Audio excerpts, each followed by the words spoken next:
Carta de Paulo aos Gálatas. Foi escrita para várias igrejas na região da Galácia, onde Paulo tinha ido em uma das suas viagens missionárias.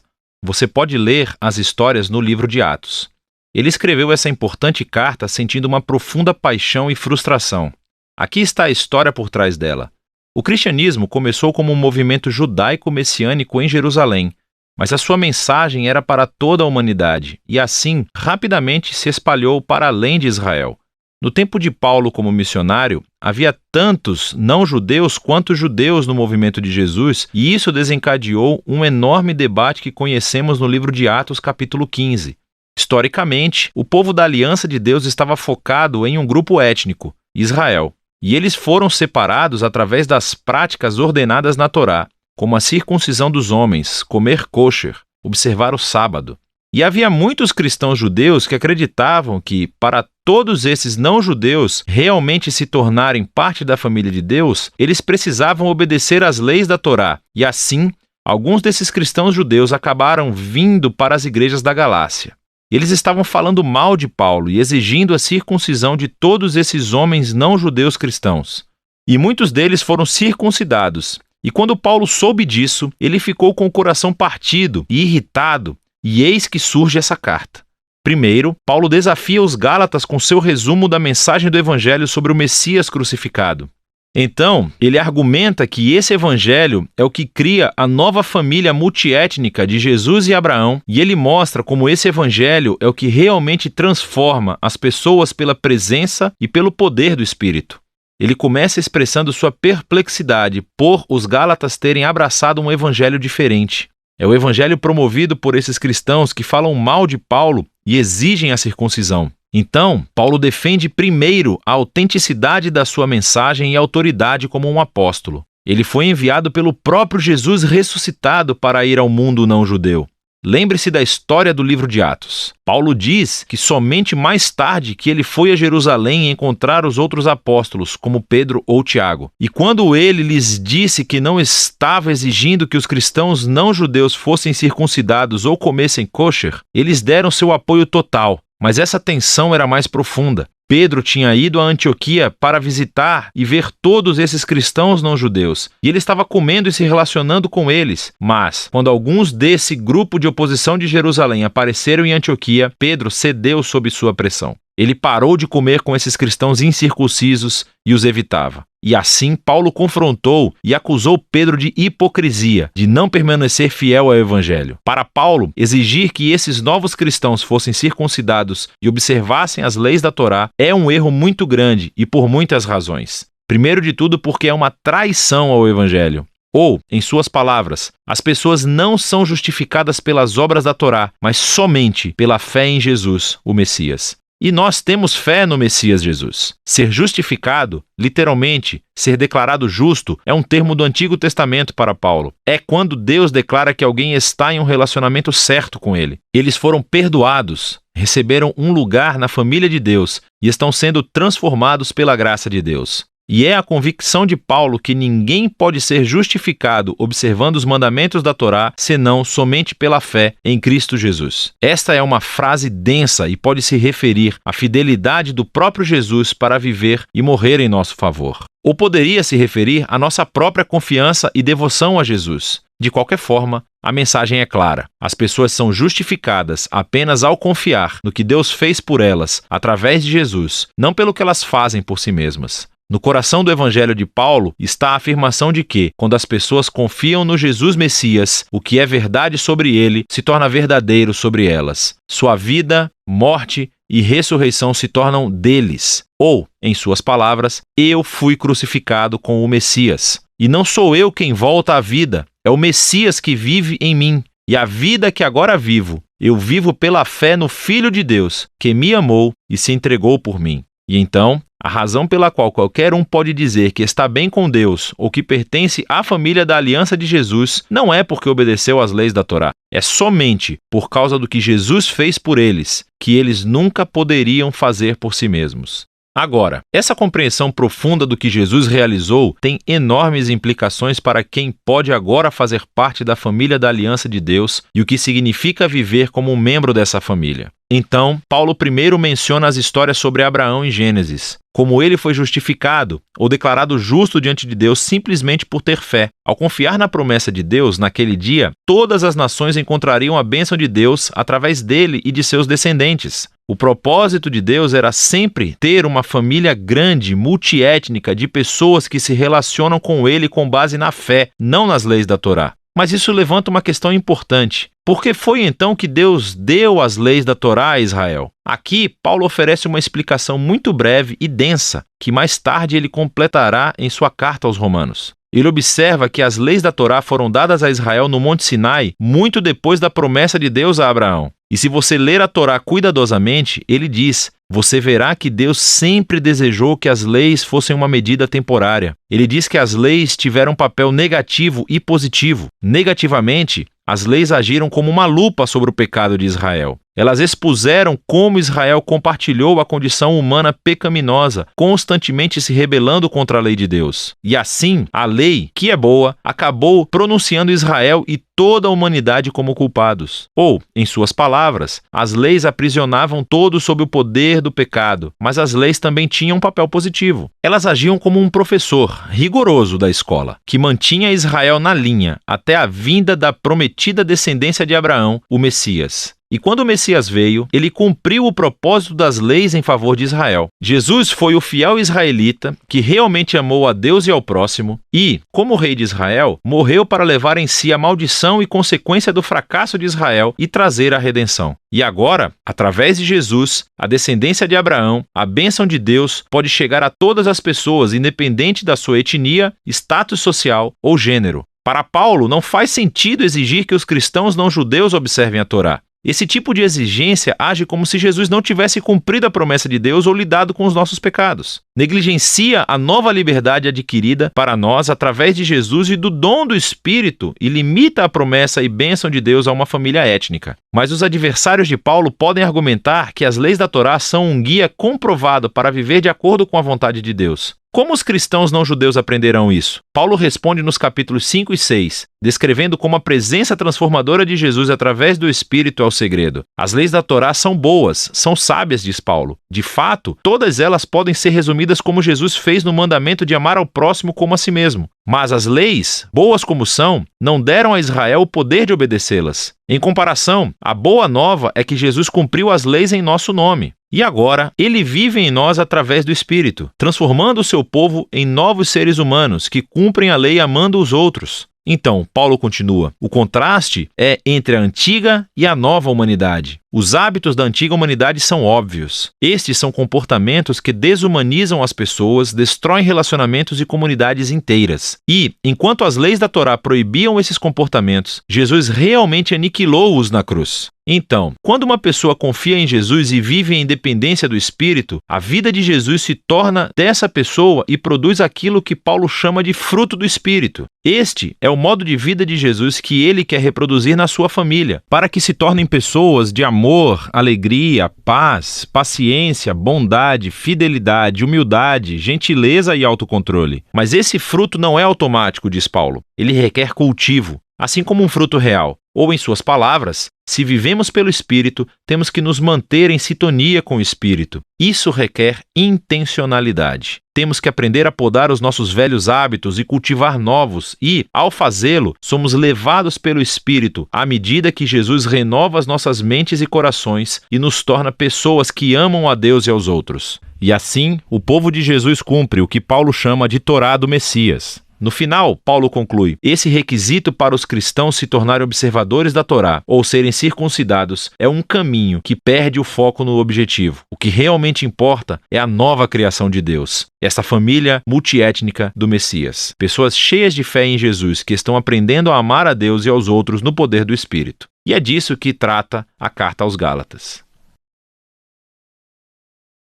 A carta de Paulo aos Efésios. A A história como Paulo chegou à cidade de Éfeso é muito interessante. Você pode ler sobre isso em Atos capítulo 19. Éfeso era uma cidade enorme. Era o epicentro de adoração da maioria dos deuses gregos e romanos. E durante mais de 2 anos, Paulo teve uma presença missionária realmente eficaz lá e muitas pessoas se tornaram seguidoras de Jesus. Anos depois, após ser preso pelos romanos, Paulo escreveu essa carta. O movimento do pensamento dessa carta divide-a em 2 metades realmente claras. Na primeira metade, Paulo explora a história do Evangelho, como toda a história alcançou seu clímax em Jesus e na criação desta comunidade multiétnica de seus seguidores. A segunda metade da carta está ligada à primeira através da palavra portanto. E aqui Paulo explora como a história do Evangelho deve afetar a forma como vivemos cada parte da nossa história de vida, pessoalmente, em nossos bairros e comunidades e em nossas famílias. Então, vamos nos aprofundar e ver como Paulo desenvolve tudo isso. O capítulo 1 começa com um belo poema em estilo judaico, onde Paulo louva a Deus, o Pai, pelas coisas surpreendentes que fez em Jesus Cristo. Desde a eternidade passada, o Pai teve como propósito escolher e abençoar um povo da aliança.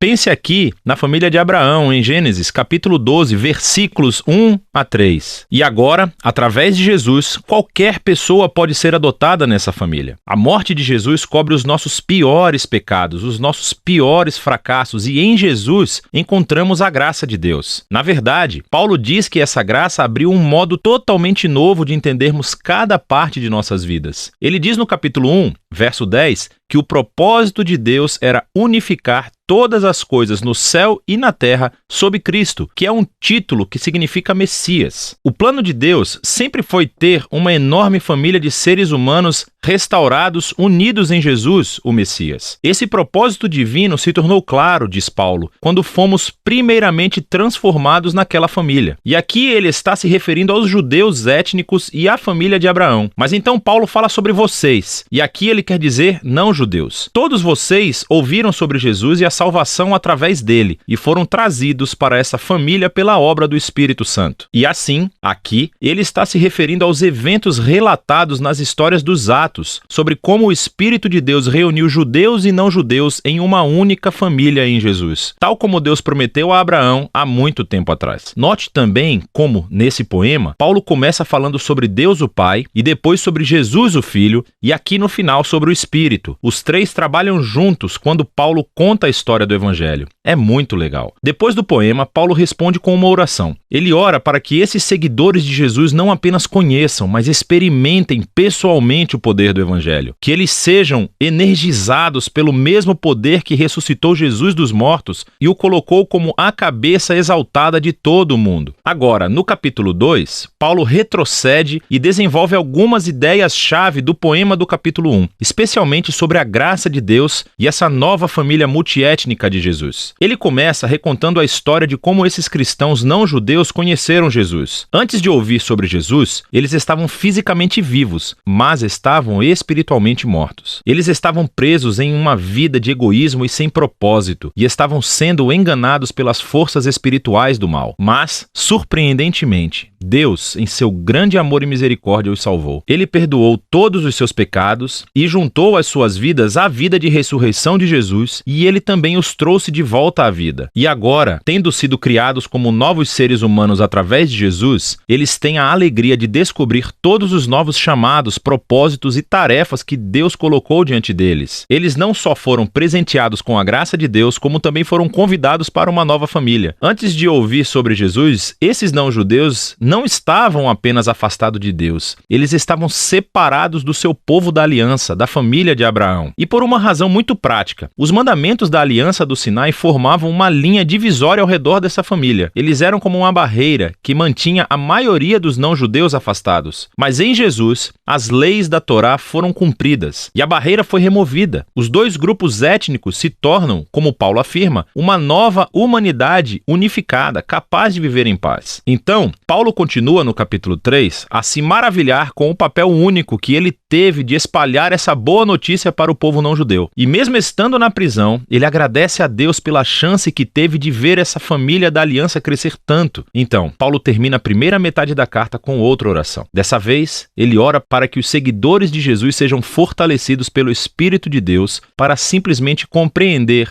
e entender o amor que Cristo tem pelo seu povo. A segunda metade da carta começa com Paulo mudando de ritmo, e ele começa a desafiar o leitor a responder à história do Evangelho pela maneira como vive a sua própria história de vida. Então ele começa no capítulo 4 com a vida cotidiana da igreja. A igreja é uma grande família com muitos tipos diferentes de pessoas, mas ele enfatiza que eles são um, e um é a palavra-chave nesse capítulo. Eles são um corpo que é unificado por um espírito. Eles têm um só Senhor com uma fé. Eles têm um batismo. Eles acreditam em um Deus. Isso é muita união. No entanto, diz Paulo, a unidade não é a mesma coisa que uniformidade. Ele continua a explorar como a nova família de Jesus consiste em muitos tipos de pessoas muito diferentes, mas todos são capacitados pelo único Espírito Santo, cada um usando seus talentos e paixões únicas para servir e amar uns aos outros e para edificar a igreja. E aqui ele usa duas metáforas muito legais. Uma é a construção da igreja como um novo templo, e a segunda é que todos estão se tornando uma nova humanidade, com Jesus como a cabeça. E essa nova humanidade é uma metáfora que ele vai usar nos próximos capítulos. Paulo desafia todo cristão a retirar a sua velha humanidade como um conjunto de roupas velhas e a revestir-se de sua nova humanidade na qual a imagem de Deus está sendo restaurada. E ele então segue para essa longa sessão onde ele compara a humanidade nova e velha. Então, em vez de mentir, novos humanos falam a verdade. Em vez de guardar raiva, eles resolvem seus conflitos pacificamente. Em vez de roubar, os novos seres humanos são generosos. Em vez de fofocar, eles encorajam as pessoas com suas palavras. Em vez de se vingar, os novos seres humanos perdoam. Em vez de gratificar todo o impulso sexual, os novos seres humanos cultivam o autocontrole de seus desejos corporais. Em vez de ficar bêbados, os novos seres humanos vivem sob a influência do Espírito de Deus. E ele explica como era essa influência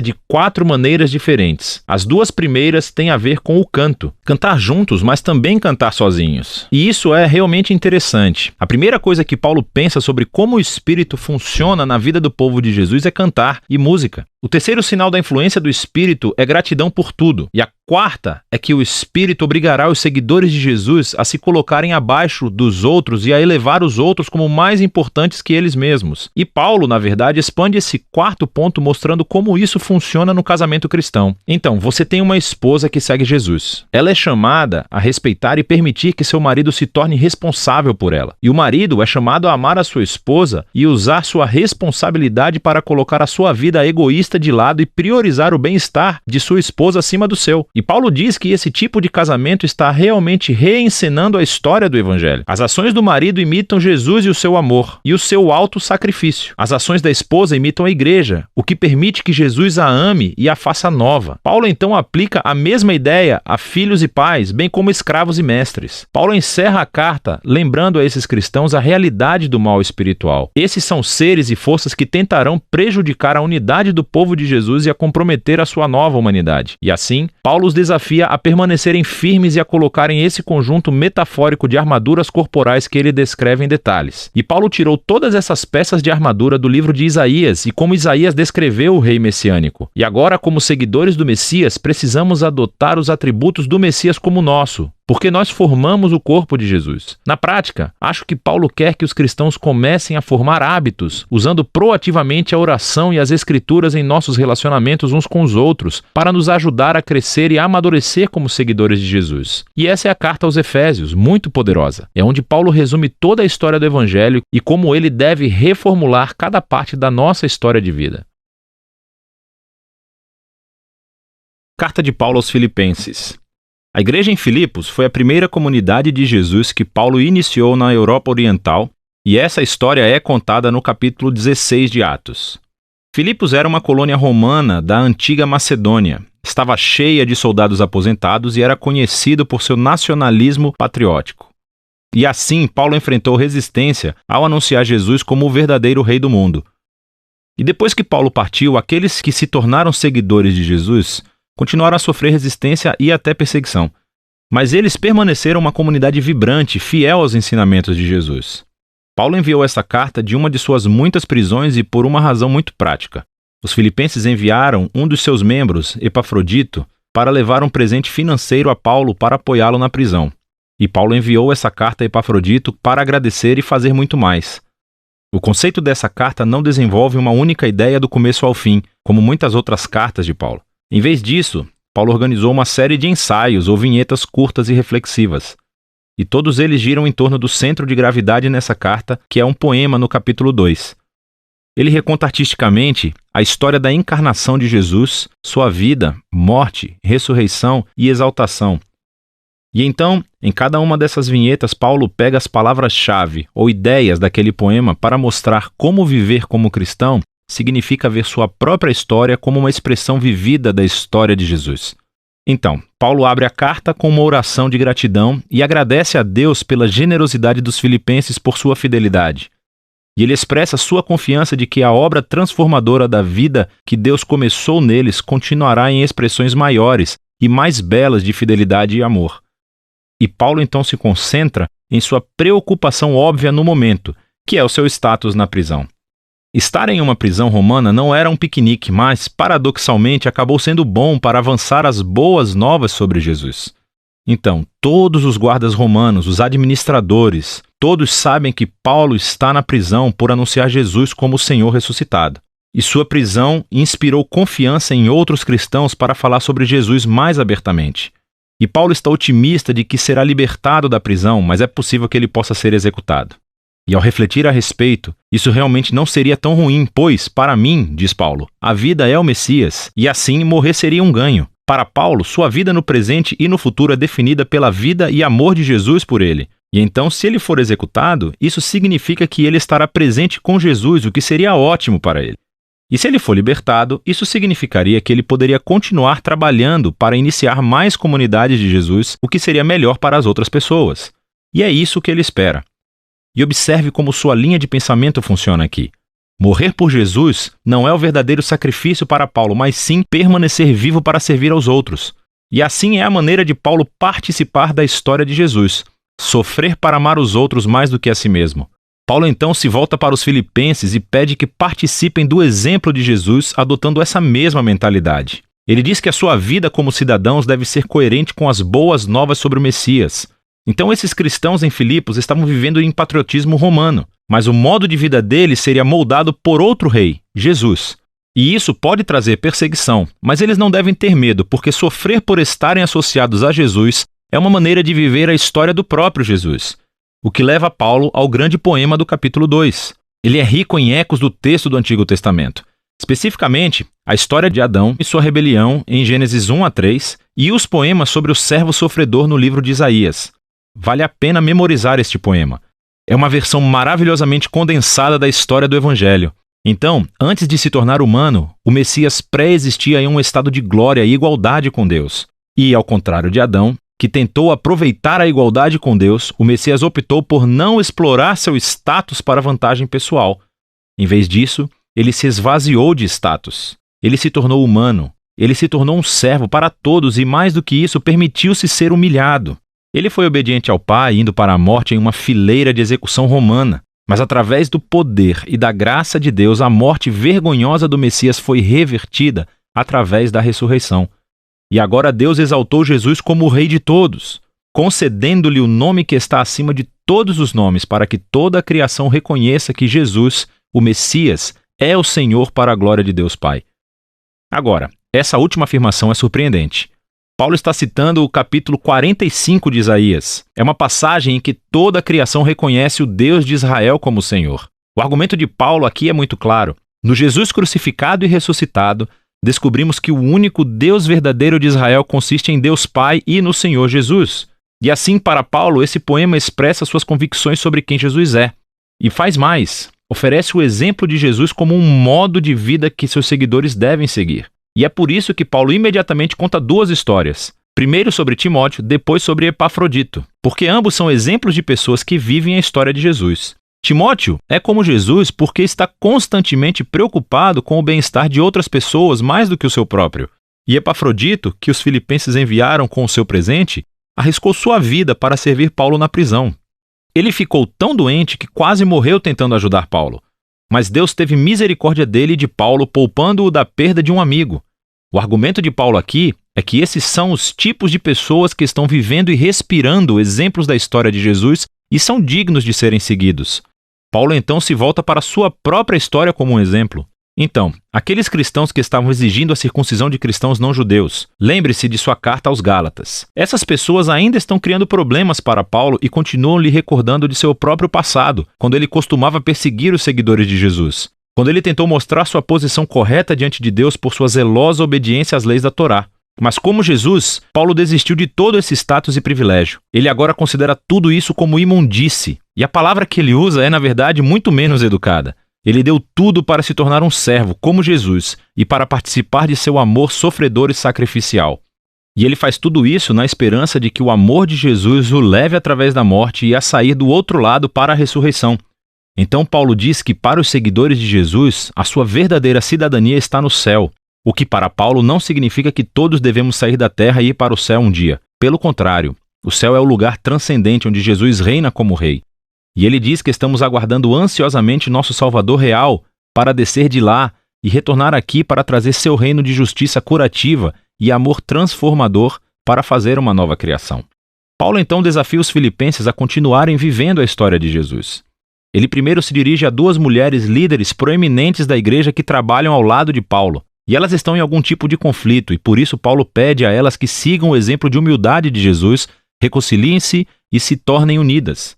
Paulo então insta os filipenses a não cederem ao medo, apesar de sua perseguição, para depositar toda a sua emoção e suas necessidades em Deus, que lhes dará paz. E essa paz, diz Paulo, vem concentrando seus pensamentos no que é bom, verdadeiro e amável. Há sempre algo a reclamar, mas um seguidor de Jesus sabe que toda a vida é um dom e pode escolher ver beleza e graça em qualquer circunstância da vida, o que leva Paulo à sua conclusão. Ele novamente agradece aos filipenses por seu presente sacrificial, e ele quer que eles saibam que as suas prisões e tempos de pobreza não são dificuldades. Elas realmente se tornaram seus maiores professores, mostrando que, independentemente das circunstâncias, ele aprendeu o segredo da felicidade. É a simples dependência de quem o fortalece. Paulo passou a ver seu próprio sofrimento como participação na história de Jesus. A carta aos Filipenses nos dá uma janela única para o coração e a mente de Paulo. Ele viu toda a sua vida como uma reconstituição da história de Jesus. E é possível sentir sua estreita conexão com Jesus nessa carta. Sua consciência de que o amor e a presença de Jesus são mais próximos do que a sua própria pele. E foi isso que lhe deu esperança e humildade em suas horas mais sombrias. E assim, Paulo nos mostra que conhecer Jesus é sempre um encontro transformador profundamente pessoal. E esse é o tipo de Jesus que Paulo convida os outros a seguirem. E é disso que se trata a carta de Paulo aos Filipenses. A carta de Paulo aos Colossenses foi escrita durante um dos aprisionamentos de Paulo por anunciar Jesus como o Senhor ressuscitado. E a carta é dirigida a um grupo de pessoas que Paulo nunca conheceu, que faziam parte de uma comunidade que ele não havia iniciado. Essa igreja em Colossos foi iniciada por um colaborador de Paulo, chamado Epáfras, que era dessa cidade. E Epáfras tinha visitado Paulo recentemente na prisão e lhe deu boas notícias sobre os colossenses. Mas ele também mencionou algumas das pressões culturais que os tentavam a se afastar de Jesus. E assim, Paulo escreveu essa carta para encorajar os colossenses a abordar as questões mencionadas por Epáfras e depois os desafiou a uma devoção maior a Jesus. O conceito e o fluxo da carta são bem fáceis de seguir. O movimento de abertura se concentra em Jesus como o Messias exaltado. Paulo então mostra como seu sofrimento na prisão é para Jesus exaltado. E então ele aborda as pressões que tentam os colossenses a se afastarem de Jesus. Depois disso, ele explora um novo modo de vida que a ressurreição de Jesus criou para eles. Então, a carta começa com duas orações. Paulo primeiro agradece a Deus por ter ouvido de Epáfras que os colossenses têm sido totalmente fiéis a Jesus, mostrando amor a Deus e ao próximo, tudo por causa da esperança que tem na nova criação que Jesus tem reservado para eles. E então ele continua orando para que eles cresçam em sabedoria e em compreensão sobre Jesus. E aqui, Paulo coloca um poema para ajudar os colossenses e nós a fazer exatamente isso. É a peça central do capítulo 1, um poema sobre o Messias que foi crucificado e exaltado. Tem duas estrofes paralelas e é cheio de linguagem e imagens dos livros de Gênesis e Êxodo, dos Salmos e dos Provérbios. A primeira estrofe fala como Jesus é a verdadeira imagem de Deus. Nele, o caráter pleno e o propósito de Deus são demonstrados em um ser humano. Ele é o primogênito, uma frase do Antigo Testamento sobre o estatuto real de Jesus sobre toda a criação. Ele compartilha a identidade do único verdadeiro Deus Criador. E através dele, toda a realidade, todos os poderes e autoridades espirituais e humanos foram criados. É em Jesus que descobrimos o Messias como o próprio autor e rei da criação. E assim, na segunda estrofe, também descobrimos que ele é o único que pode trazer uma nova criação. Ele é a cabeça de um novo corpo, referindo-se ao povo de Jesus, que é a nova humanidade exemplificada através da existência da sua própria ressurreição. Nele habita a gloriosa presença do templo de Deus. E assim, é através da morte e da ressurreição de Jesus que Deus se reconciliou com toda a humanidade, com todos os poderes espirituais, com toda a criação. É um poema notável e Paulo continuará se referindo a ele ao longo da carta. Então, ele primeiro mostra como a verdade desse poema transforma a sua própria experiência de sofrimento na prisão. Ele está sendo punido por anunciar ao mundo grego e romano que Jesus ressuscitado é Senhor e Rei de tudo e de todos. E assim, o seu sofrimento, pensa ele, não é um sinal de derrota, mas sim a maneira dele participar do sofrimento de Jesus como um ato de amor. E desse modo, as suas dificuldades são na verdade motivo de alegria. Ele está preso pela notícia surpreendente que o Messias ressuscitado de Israel está criando uma nova família multiétnica e muito mais. Assim como a glória divina habitava em Jesus, Jesus também habita no meio de sua família internacional. Ou, como Paulo diz, o Messias que está em todos vocês é a esperança da glória. Paulo então aborda as pressões culturais que estão tentando os colossenses a se afastarem de Jesus. Eles foram confrontados com uma combinação de politeísmo místico junto com uma pressão para obedecerem às leis da Torá. Então, todos esses novos cristãos cresceram adorando os vários deuses gregos e romanos que governavam diferentes partes da vida humana. E muitos simplesmente adicionaram Jesus como mais uma divindade que eles poderiam adorar. Houve também uma grande pressão da comunidade cristã judaica para que esses não-judeus demonstrassem o seu compromisso com o Messias, adicionando a observância às leis encontradas na Torá. Especificamente, ele menciona a adoção de uma dieta kosher, a observação dos dias sagrados e a circuncisão. É muito parecido com o problema que ele abordou na carta aos Gálatas. Para Paulo, ceder a qualquer uma dessas tentações é se comprometer. Demonstra uma falha no entendimento sobre quem Jesus realmente é e o que ele fez por você. Os colossenses viviam com medo de poderes espirituais e espíritos elementais, como Paulo os chamava. Mas Jesus triunfou sobre estes através da sua morte e ressurreição e libertou os colossenses de qualquer obrigação. Da mesma forma, Jesus cumpriu em nosso nome todas as leis da Torá que, de qualquer maneira, nunca tiveram o poder de transformar o coração humano egoísta. E assim, o que Jesus fez em vida, sua morte e ressurreição, não carece de nada.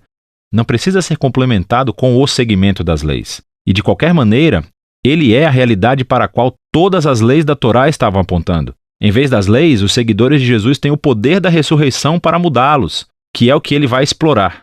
Seguir a Jesus significa unir-se à sua nova humanidade, porque as suas vidas agora se uniram à vida de Jesus ressuscitado. E é por isso que Paulo desafia os colossenses a colocarem suas mentes nas coisas acima, onde o Messias está sentado ou governa à direita de Deus. Paulo não está querendo dizer, pense como você um dia deixará a terra e irá para o céu. Pelo contrário, os céus são o lugar transcendente do qual Jesus governa sobre toda a criação. E, a partir daí, um dia ele voltará aqui para transformar todas as coisas. Ou como Paulo diz, quando o Messias é revelado, você também será revelado com ele na glória. Então, Paulo os desafia a viver no presente como os novos seres humanos que eles um dia serão. Ele usa a imagem de sua antiga humanidade caracterizada por uma sexualidade distorcida e um discurso destrutivo. Para os cristãos, essa humanidade morreu com Jesus e foi substituída por uma nova humanidade que é caracterizada pela misericórdia e generosidade, pelo perdão e pelo amor. E essa humanidade transcende as fronteiras étnicas e sociais do nosso mundo,